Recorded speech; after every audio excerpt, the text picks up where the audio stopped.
Quiet quitting is a new trend that has taken social media and Gen Z by storm. But what is it exactly? We were talking about it at the top of the show. And how do we avoid burnout in the workplace? And joining us now to break it all down is founder and CEO of I Choose the Ladder, Wachin Yanu. Thank you for coming in. Good morning. Thank you for having me. You know what? I've been around long enough, and I hate to say it, but you know what we think is new is actually old, and they've just put a new name on it, and it's pretty much just checking out at work. Am I right? 100%. And I think if you've worked for any length of time, you know your colleagues who've checked out on you for years. So it's just literally an old thing with a new name to maybe give it a bit of a refresh. Okay, all right. So tell us, what exactly does it involve for this new Gen Z generation that they may just now be coming to understand? So I think the thought process is that people are overworked and they're stretched thin, and so they're going to do just what you ask them to do. They're not going above and beyond, right? They want, for some folks, it's an opportunity to have some balance,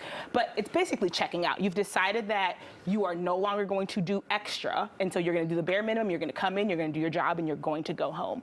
What I want to share, though, is that there are consequences for that, right? So typically, when there's an action, there's also a reaction. Sure. So that can mean not as many promotions, not as much visibility, not as many relationships to help you progress. And for Black women, right, it is a luxury to be able to quietly quit and not have consequences. And so I would tell people to really think about what you are trying to accomplish by quietly quitting. Now, doesn't this come from the idea that, well, the company isn't taking care of me, the boss isn't really going to notice me anyway, I'm going to get bypassed for that promotion, so why should I try?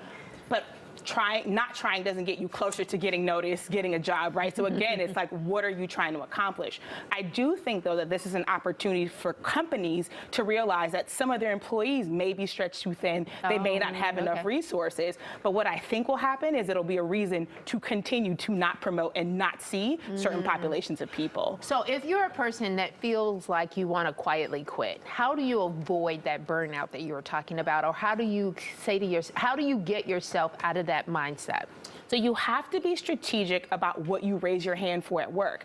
Typically, you burn out because you're saying yes to all of these things and you haven't set boundaries. So the first thing is, why are you at work? What are you trying to accomplish? And then raise your hands for the things that get you closer to that. And then do not raise your hand for the opportunities that come up that may seem great, but don't help you accomplish anything that you want professionally.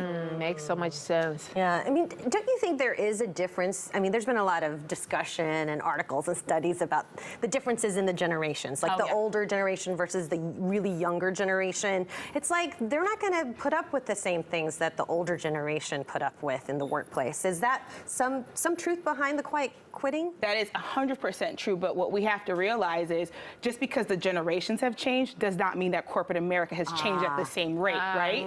And so making decisions in an environment that still operates old school, right? If we don't have the conversations and we don't work on intergenerational management, right, we will start to see a lot of issues in the workplace. So we've talked about the Great Reshuffle, the Great Resignation. We're starting to see people who are having problems, right?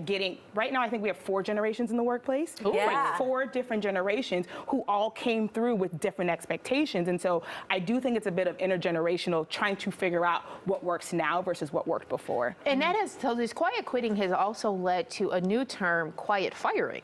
Okay, so quiet firing is also not new, right? Like there have been times where people have been pushed out, they've been managed out, right? So it's kind of the same concept where you don't necessarily want to fire someone, but maybe you blacklist them, you stereotype them, you don't give them opportunities, and eventually they become miserable enough so that they quit on their own. But it's also something that's old that's now been new again. Okay, just gave it a new name. You got an event coming up on the 24th. I do. Tell me about that. So we have a career summit. This is our 4th annual summit. It's called The Climb. It's being hosted by McDonald's Corporate here in Chicago. And the theme for this year is the Great Resignation, redefining the corporate dream, right? So with COVID and all the things that have happened, people are reshuffling, right? So for corporate, people aren't really leaving, but you might want a new job. You might not want to give your talents to a corporation anymore that does not seem to appreciate you. So what should you be thinking about as you make that change? Ooh, I could talk to Wachin for a whole hour. So many more questions from that. But thank you so much for being with us. We really appreciate it. Thank you for having me. And here's your information, choosetheladder.com. You can find out more about the summit coming up and just some of these topics that we've been talking about today. Absolutely. Thank you. You're welcome.